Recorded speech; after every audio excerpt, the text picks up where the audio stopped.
Ok, então é isso, vamos lá. Deixa eu ocultar aqui para mim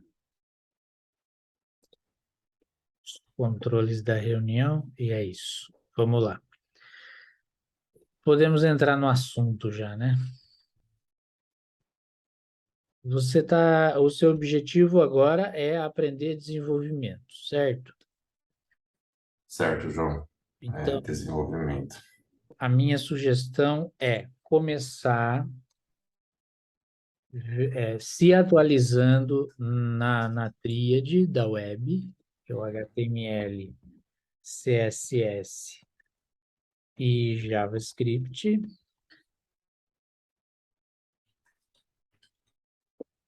Por sinal, o Google já me dá a Wikipédia. E tá com pau aqui, o logo quebrou. Bom, Carregou. é isso. HTML, que é aquela linguagem de marcação que você já conhece, né? Uhum. Mas, atenção, o HTML ele é muito subestimado. Muita gente acha que sabe HTML, porque consegue fazer as tags para conseguir colocar um texto na tela, montar uma página. Isso é o básico do HTML. Uma coisa que é importante aprender sobre HTML, a função que ele tem. Antigamente tinha gente que usava tags para mudar a cor do texto, fazer o layout, tudo no HTML, sabe, com tabela e tal. Lembra. Por que isso era um problema? Porque o HTML tem uma função que não é configurar a apresentação do conteúdo visualmente, né? O que que eu chamo de apresentação? A altura que tem essa barra de navegação aqui, o formato desse botãozinho de menu aqui, Uhum. fica azul quando clica ou não, o tamanho que esse título deve ter, cores, tudo isso é apresentação. E aí a gente usava HTML para colocar a cor, o tamanho, largura e altura de elementos, essas coisas, o layout dessa barra lateral aqui e coisas assim. Uhum. Quando, na verdade, a função do HTML é estritamente estruturar o conteúdo de maneira que ele seja acessível para todas as pessoas que acessam uma página. Quando eu digo todas, é incluindo os 30% de pessoas com deficiência, que são clientes potenciais de toda empresa, mas são ignorados potenciais ao mesmo tempo. Geralmente você entra num site, você não para pensar nisso, mas você desligar o mouse do computador e tentar fazer compra num site, você não vai conseguir. Porque ele é escrito, aquele HTML é escrito de um jeito que você não consegue dar tab para chegar nos links para navegar, né? É um exemplo. Certo. A pessoa que não enxerga, que não é um número pequeno de gente que vale a pena vender para essas pessoas também. Precisa que o site seja estruturado da forma correta para conseguir navegar com as setas do teclado e com o tab, a barra de espaço, enter, e isso não funciona. Ou então conseguir ouvir a informação que precisa, que às vezes não está lá na tela, não está lá no HTML no lugar certo, mas para quem está enxergando, está no lugar certo. Normal. Então, a função do HTML é isso, é você marcar cada parte do conteúdo daquela página de uma forma que o computador consiga automaticamente tornar aquilo acessível. Por isso que você consegue, por exemplo, criar uma coisa clicável, por exemplo, isso aqui, expressão inglesa. Eu passei o mouse e apareceu um negocinho, se eu clicar, eu vou navegar para uma outra página. Exato. O nome disso é link. Basicamente é isso aqui que fez o HTTP existir, né? O hyperlink. Uhum. O link, ele tem uma tag específica no HTML, mas eu consigo fazer isso aqui funcionar desse jeito com qualquer outra tag. Eu posso usar div, um spam, site, qualquer coisa, site com C, né? Qualquer tag eu Uhum. consigo usar aqui para fazer um elemento ser clicável, aparecer o ícone da mãozinha quando eu passo o mouse, mudar de cor e sublinhado, tudo isso eu consigo fazer com qualquer tag errada. O que eu não consigo fazer é o navegador interpretar que isso é um elemento clicável, navegar para esse link usando o tab. Eu posso implementar isso? Posso, mas vai ser páginas de JavaScript, de CSS, que eu tenho que escrever 1 milhão de coisas, quando eu posso usar a tag correta e o comportamento que é normal em todo link já vai estar lá de graça. A mesma coisa um botão de enviar dados de um formulário, ou um menu, por exemplo, esse menu aqui, esse botãozinho de menu, ele Do lado pode, esquerdo ali, né? dali do lado esquerdo, ele pode ser implementado de forma que qualquer usuário consiga acessar ele. Deixa eu ver onde eu estou. Eu vou roubar aqui, clicando ali. Opa. Então eu vou clicar aqui e aí eu vou apertar o tab. Aí, apertei o tab, eu paro lá, ó. Ele não continua. Isso. E se eu aperto Enter, deixa eu ver para onde eu vou. Ó, eu consigo Uhum. navegar ali no menu. E aí, se eu dou um Enter de novo, eu aciono outra vez o botão, o menu some e eu navego aqui. Aquele menu que estava não atrapalha mais o meu tab. Eu estou apertando o tab, Shift Tab para voltar, né? Para o anterior. E tudo funciona de forma intuitiva, do jeito que eu, quando vejo, eu estou esperando que funcione. Não é só o teclado que passa a funcionar melhor por isso. A otimização para o site de busca vai ser melhor, o compartilhamento em redes sociais vai funcionar melhor, aquela imagenzinha, títulozinho, bonitinho, aquele textinho que aparece quando você cola um link no WhatsApp, por exemplo, Uhum. ali depende do HTML sendo marcado de forma correta. Então, aprender HTML para aumentar a semântica da página é que realmente é aprender HTML de verdade. Então, aprender isso. O significado de cada tag. Aqui tem uma imagenzinha muito clássica, que tem um doctype, a tag HTML com o lang definido para inglês, meta com o TF8 definido para a página, Uhum. aqui basicamente para evitar bug. Aí Vai, tem então. o titlezinho ali, basicão, que todo mundo aprende. Aí vem um H1 com um título e um P, que é um parágrafo com uma citação dentro dele. Então, aqui tem um exemplo de várias tags e você saber o que cada uma delas deve fazer e em que casos se deve usar elas também.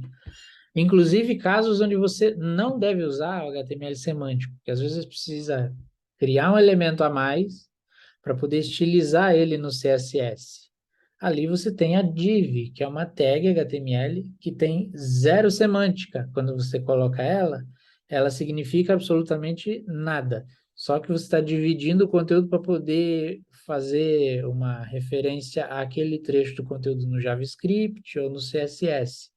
Só para isso que serve div, né? Para você evitar acrescentar uma semântica que ali não faria sentido, não tem necessidade de acrescentar nada ali especificamente. Aí você usa div. Uhum. Se for inline, né, dentro de um texto, e você não quer criar um bloco retangular no meio do texto, você usa span. A tag span serve para você fazer uma marcação que não tem semântica nenhuma dentro do texto. A gente chama de inline, um elemento inline, em linha, né? Enfim, aprender HTML, aprender CSS, e aí tem um vídeo já no canal com onde aprender CSS, que são uma dica tem inclusive o link para a pauta para ver a sequência tem um cronograma de leitura que eu recomendo, inclusive do site do Maljor, para ser lido alguns posts na sequência para que você realmente entenda de CSS mas nesse vídeo tem inclusive os lugares onde você pode navegar frequentemente para estar sempre encontrando novas ideias. O CSS, não sei se você já teve contato com isso, é basicamente uma linguagem para definir a apresentação do meu conteúdo. Então, no CSS, não sei se tem um exemplo aqui de código. No CS, aqui tem um exemplo. Na verdade, aqui tem um exemplo de pseudocódigo para mostrar a sintaxe do CSS, como ela funciona. Então, eu tenho basicamente um seletor, abre chave, então um bloco entre chaves, e aí dentro da chave eu coloco conjuntos de chave, valor e ponto e vírgula. Essa chave e valor eu chamo de propriedade e valor. Então, quando você quiser pesquisar um comando novo, eu quero mudar a cor de fundo, você pesquisa qual a propriedade que muda a cor que determina a cor de fundo, por exemplo. Então, tenho propriedades e valores, conjuntos de propriedade e valor dentro de uma chave, marcados por um seletor. Esse seletor indica que elemento na página que vai ser estilizado por esse bloco de regras aqui.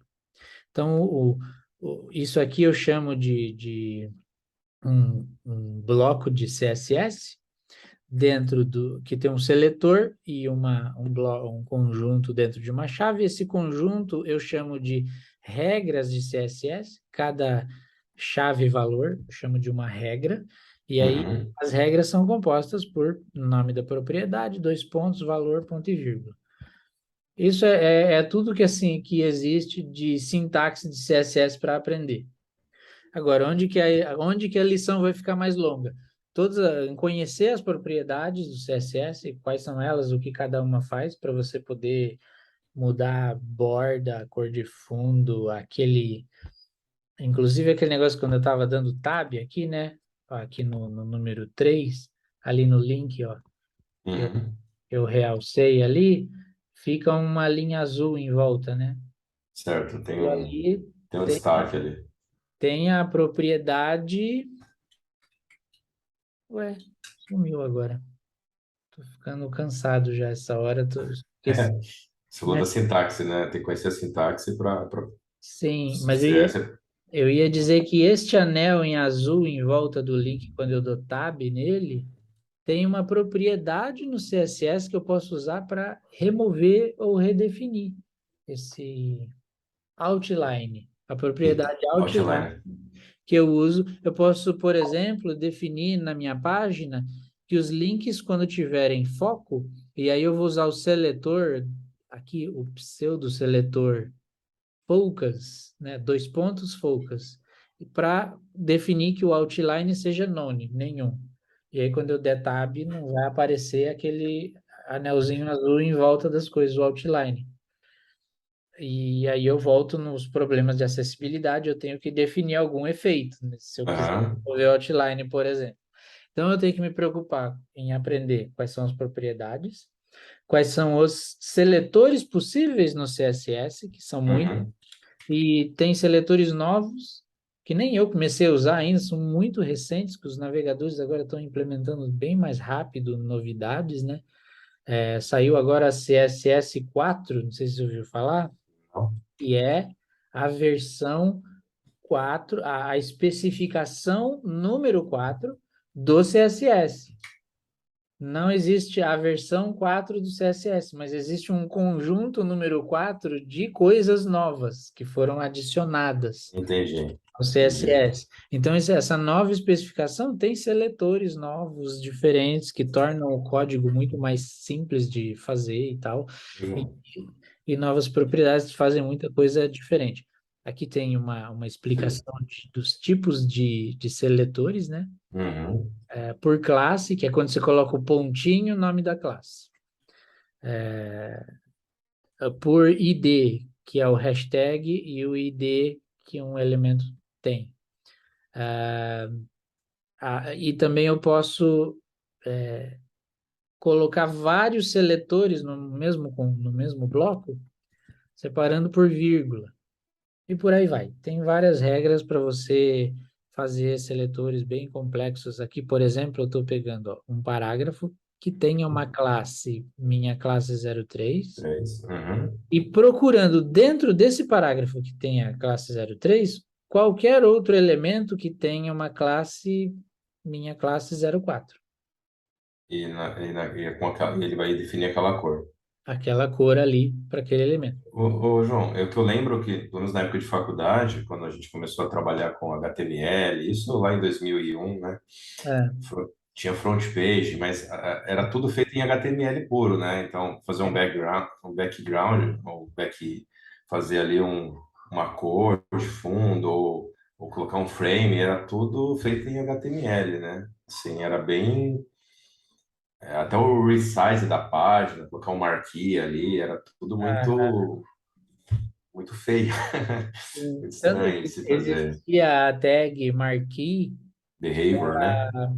ela ainda funciona até hoje nos navegadores apenas porque tem uma regra na web que deve-se sempre manter a retrocompatibilidade. Não pode quebrar o velho que já existia antes. Então, por isso, até hoje, a tag marquee funciona, mas ela é errada de usar. Uhum. Deve mais usar. E por quê? Voltando na questão da função do HTML, não se deve. O que que era a tag marquee, né? Para quem estiver assistindo esse vídeo depois e não sabe o que é. Era uma tag que eu podia colocar qualquer coisa dentro dela e ia ficar se mexendo. Tinha o alternate, né? Que ficava. E ficava Uma... indo e voltando, que era o behavior. É, Então, tinha o yes. comportamento de andar e depois voltar do outro lado e passar de novo. E tinha o comportamento do alternate, que era ficar indo e voltando. Batendo de um lado para o outro. Batendo de um Exato. lado para o outro. Então, recentemente tive um post, acho que faz uns 4 anos ou mais já, que foi que um cara fez uma animação com HTML puro, usando Marquee, Uhum. era um fundo do espaço, e no primeiro plano tinha um astronauta, e ele ficava Girando. girando pela tela e tal, com Marquee. Dá para fazer? Dá, mas por que que é errado? Porque a função do HTML é marcar a finalidade, por que que um conteúdo está ali naquela página, e não fazer com que ele se mexa. Isso é papel do CSS e também talvez do JavaScript, que é uma linguagem Exato. de programação, aí sim, que a gente chama de programação no sentido mais estrito, mais chato da palavra, né? Então, para os mais chatos, HTML e CSS ainda não é programação, porque você não tem blocos lógicos, não tem loop, não tem todas as estruturas lógicas que a gente aprende em lógica de programação. Enfim, mas aí é papel do CSS e talvez também do JavaScript você fazer animação, fazer uma imagem que está na página se mexer na tela, esse tipo de coisa, e não do HTML. Por isso a tag mark não é mais usada e não é recomendado usar. Enfim, tem muitas nuances do CSS, também teria que entrar em fazer vários exercícios para ir pegando várias coisas. Recomendo depois ir lá naquele vídeo, no vídeo de onde aprender CSS, ali tem o roteiro das coisas mais importantes de aprender primeiro. Já anotei aqui. Já anotei aqui. E Legal. aqui tem um exemplo, né, do que seria um, um CSS. Existem algumas maneiras de colocar CSS na página diferentes.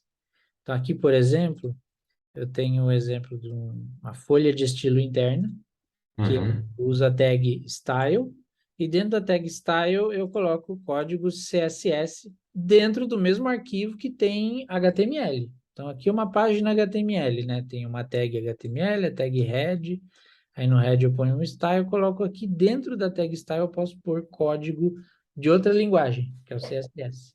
Na verdade, eles dividiram, né? Pelo que eu entendi, assim, quando você fala de HTML, que é uma linguagem de marcação, que é para Aham, marcar exatamente qual que é a ação ali, né? Onde que cada conteúdo vai ficar. Aí aham. você tem o estilo, aí já é uma outra torre, né? Já é uma outra divisão, e depois você tem a programação. Então, Que é o é, JavaScript. são JavaScript, são três coisas distintas, mas que Sim. estão trabalhando juntas, Sim.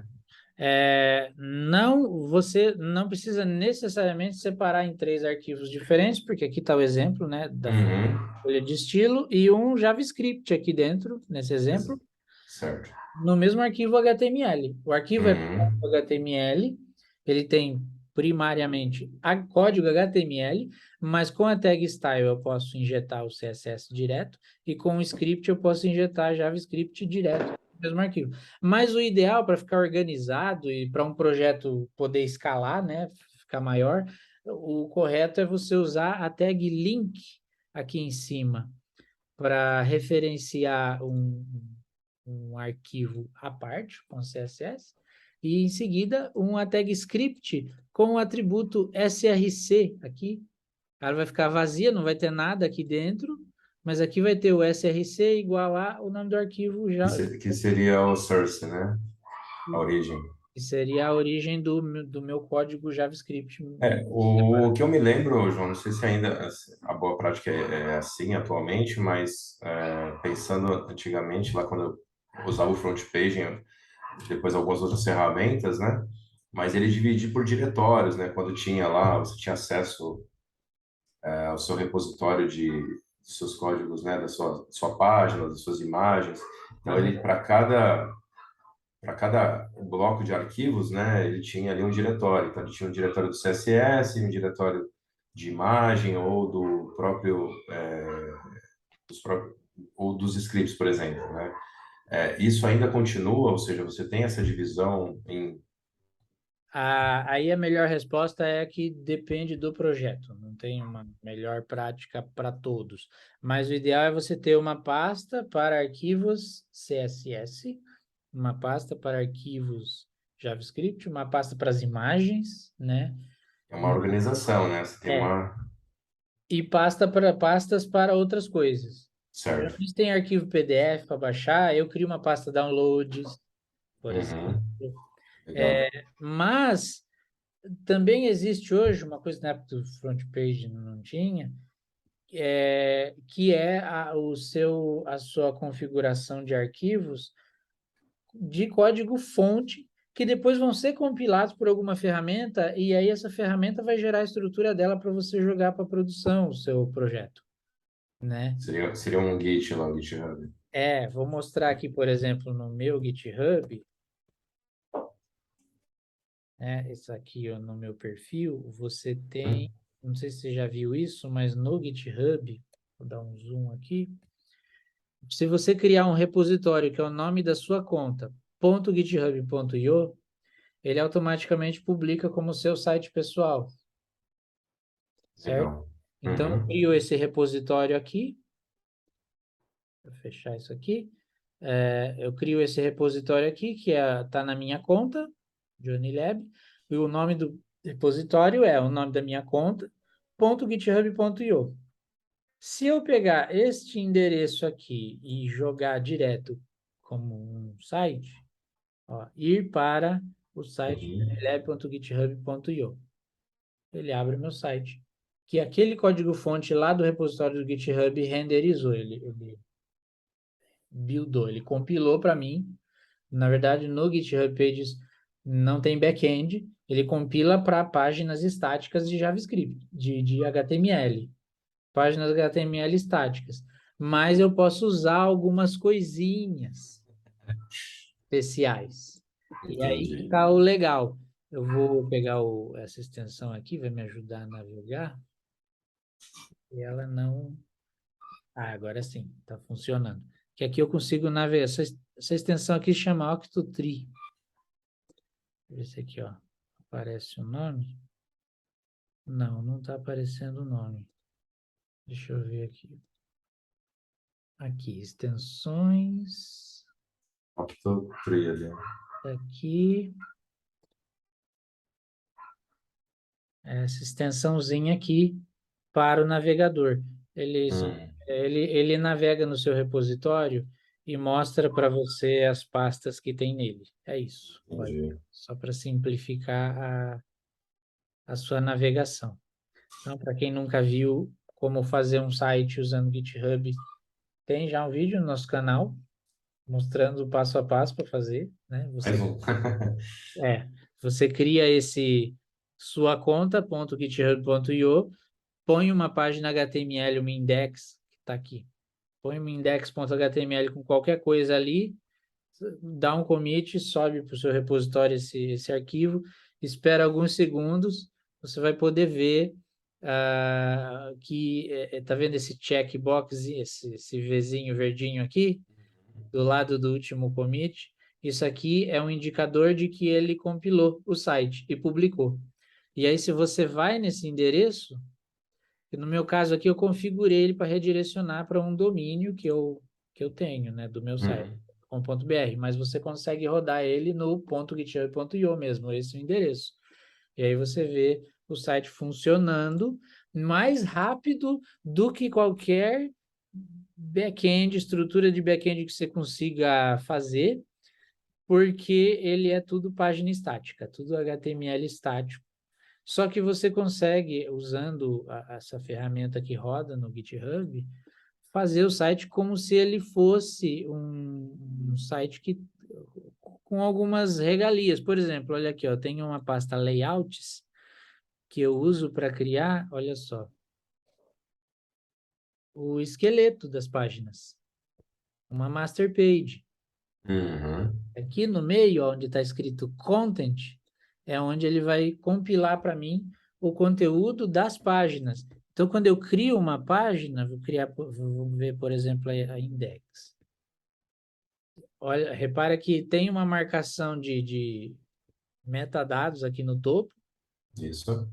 que é o título da página, o title, o título Uhum. que vai na navegação do site. Isso fui eu que configurei, eu que inventei para poder configurar o que aparece na navegação do site. Um excerto, né, um resuminho dessa página para compartilhar, quando compartilhar o link do site aparecer. E aí eu já vou para o HTML do miolo da página, né? Então, e por quê?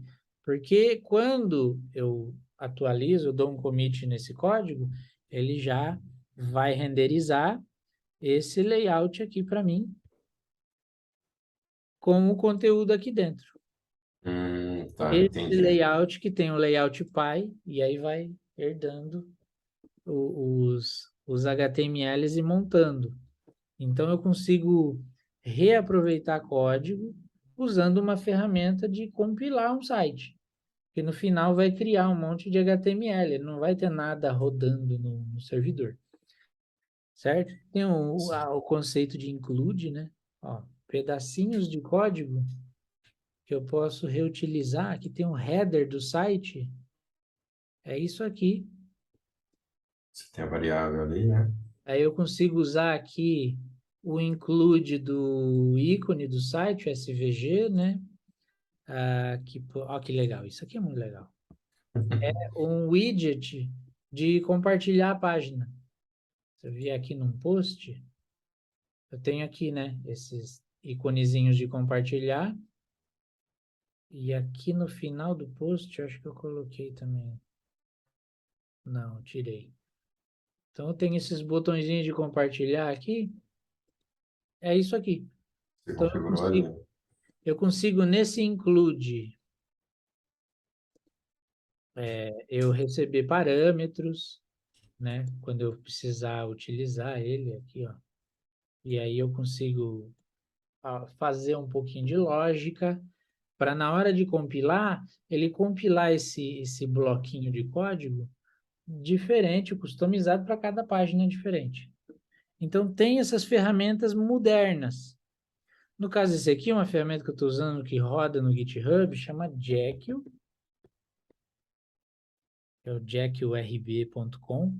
Você instala ele no terminal, ele cria uma estrutura básica para você começar a codificar e você roda o comando de servidor dele, ele cria um servidorzinho na sua máquina local para você testar. E aí o código que você está fazendo, quando você der o commit subir no GitHub, ele vai pegar essa estrutura aqui e vai compilar o site para você. Então aí o que vai ser regra para mim de que pastas eu vou criar vai ser o Jekyll. Porque na documentação do Jekyll está dizendo, você cria uma pasta underline includes e coloca os includes. Você cria uma pasta underline layouts e os layouts vão funcionar lá dentro simplesmente sem você precisar configurar nada. Você cria uma Entendi. pasta underline posts e ele vai tratar isso como o log de um blog. Trata como um blog. Ele E funciona como um framework, né? Você tem sim, como fosse um CAF, né? Talvez, que é uma funciona. diretriz. Funciona como um framework, e aí você consegue, por exemplo, olha, isso aqui é muito legal. Eu tenho um arquivo .ces, que é o meu CSS do site. Nesse CES, o que eu tenho? Import das partes do CSS que eu vou usar, com nome. Ter nomes e separar por arquivo, por função de cada arquivo, é muito legal. E aí, de onde que vem esses importes? De uma pasta underline CES. Então, se eu criar uma pasta underline CES, os arquivos .ces que tiver aqui dentro, eu posso dar um import, nome do arquivo, sem extensão, que o Jekyll vai buscar lá para mim, para compilar o meu CSS. Aí, além do CSS, né, você vai ter umas ferramentas de melhorar a sua experiência de escrever código CSS, no caso aqui é o SES, que já vem parte do Jekyll, já vem pré-compilado para funcionar, né? Mas isso é um exemplo. O Uhum, mercado está contratando hoje. Aí eu vou falar do JavaScript, né? certo. O que se usa para fazer aplicações web hoje em dia? Usa-se um framework JavaScript. Então, vou procurar aqui, frameworks JavaScript. Não sei se eu vou ter uma lista deles aqui. Os 10 frameworks e bibliotecas JavaScript mais importantes. Eu vou resumir para você. React. A maior parte das vagas, das buscas, empresas colocam React na vaga só porque é de front-end. Nem se documenta nada, tem que ter React. Às vezes só para filtrar candidato, parece, eles colocam. Mas vamos ver aqui quais são nessa lista aqui, segundo essa lista, o que é importante. jQuery não é um framework, é uma biblioteca, há uma grande diferença. D3.js é uma biblioteca para fazer coisas com dados. Dados. Eu ia falar com 3D, porque tem uma parecida, esqueci o nome agora, que é a 3JS. Só que é 3 por extenso, THREE.js. Para fazer Vantagens e desvantagens. Ele te dá ali também, né? vantagens. Aqui é para trabalhar com dados. Na verdade, essa aqui eu nem conheço. Mas vamos lá, vou Uhum. pegar onde eu conheço aqui, React. Isso é um framework, começou como uma biblioteca, na verdade, e depois acabou virando um framework. O que eu digo que é um framework? É quando o produto já vem com a estrutura que você tem que usar. Isso é um framework. Biblioteca é quando tem um monte de pequenas features, que eu vou pegar essa feature. O que a gente faz numa biblioteca, né? Eu vou na prateleira, eu pego esse livro, vou usar esse. É isso que se faz com uma biblioteca, como a jQuery, por exemplo. A jQuery, para quem é idoso, como eu, como nós, já usou jQuery na vida, né? E achava o máximo. Um dia foi a melhor coisa que inventaram para a web, foi a jQuery, né? A jQuery era uma biblioteca, ela vinha com um cifrãozinho, e aí você digitava cifrão, ponto, alguma coisa da biblioteca que eu preciso usar, né? Isso é uma biblioteca. No caso do framework, o React já foi apenas uma biblioteca, hoje ele é um framework. Porque hoje, quando para você criar um aplicativo React, você não cria mais o HTML a página index.html. Você digita um comando que o Node, o NPM, né, o Node Package Manager instala para você uma coisa nada lá, bota tudo para configurar sozinho e aí ele mostra no terminal lá a mensagem assim: já está instalado, agora você só precisa rodar npm start, que vai abrir sozinho o seu navegador, o aplicativo, você só vai na pasta src e começa a editar lá que pronto. E é isso. Então, tem um framework.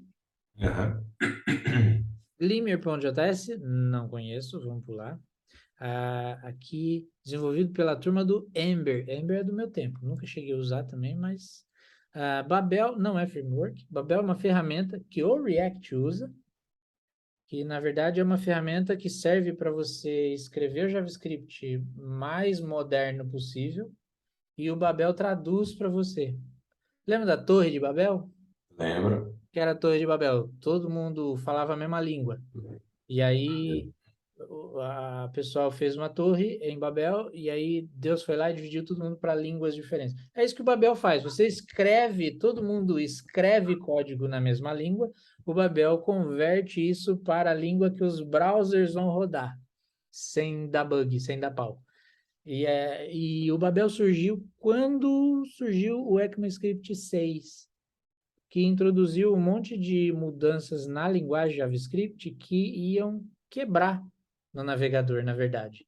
Então, Uhum. até que os navegadores conseguissem implementar essas mudanças da linguagem e os usuários pudessem instalar, né, ter o download das atualizações necessárias, ainda precisava escrever o JavaScript antigo, mas os desenvolvedores queriam usar as features novas. Como é que fazia? Eu configurava o Babel para eu ir salvando os arquivos em JavaScript moderno e ele convertia uma versão, um arquivo .min.js, sabe? Que era já traduzido. Se você olhar, Legal. se você olhar inclusive no site do React, que tem na documentação do React, uma explicação do que é o React. Aprenda React. Cadê? Tutorial prático. Não. Tem uma página que ela mostra o exemplo do React. Deixa eu ver se é aqui. Que ele mostra o exemplo. Isso aqui, ó. Você escreve isso. Isso é um exemplo do Babel funcionando. Uhum. Você escreve este código aqui. O que o Babel faz? Ele salva um outro arquivo JavaScript com isso aqui.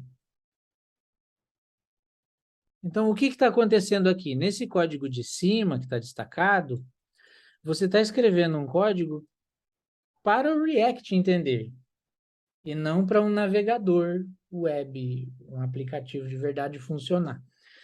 Por detrás dos panos, o Babel vai pegar e falar, bom, toda vez que você usar essa sintaxe aqui, que não é JavaScript válido, mas eu entendo, eu vou traduzir para um código JavaScript válido de verdade, que é isso aqui, que não vai dar erro nenhum. Entendi. Interessante. Na Bem verdade, interessante. na verdade nem é nem tá traduzindo isso aqui, eu estou só enganando, não é o exemplo verdadeiro que eu queria isso aqui.